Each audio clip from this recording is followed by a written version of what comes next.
I think the main thing I wish people understood is that the nature of our food crisis isn't a one-off. It isn't a sudden emergency.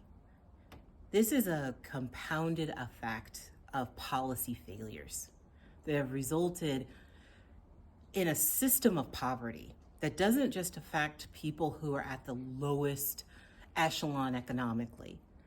It affects all of us.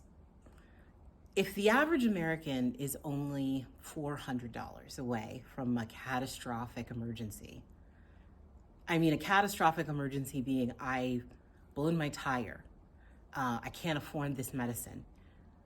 And then they find themselves having to choose, am I gonna eat or am I gonna pay rent? Or am I gonna eat or am I gonna be able to afford my kids' childcare? If that's the average really reality for people, then you can't just say that hunger, food, these policy failures are only affecting a small segment. You're not talking about a portion. You're talking about you just down the road.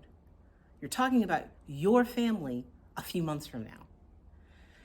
And when you're investing and pouring into an emergency food system, you're not just doing a one-off gesture to help your neighbor. You're investing in the pantry that's going to hold you up, that holds up your community and your loved ones. And if we really felt that, if we truly understood that that's what this has become, we'd put more effort into making sure that it was representative of the kind of food you wanted to see your own family eating, that it was equitable and accessible to anyone who was hungry when they needed to be, and to really investing, even making the hard choices, to ensure that the system wasn't necessary to be that way. So I think if I had one thing across that I wish that we could get to all of our community members is that you're not being asked to get involved in a charity.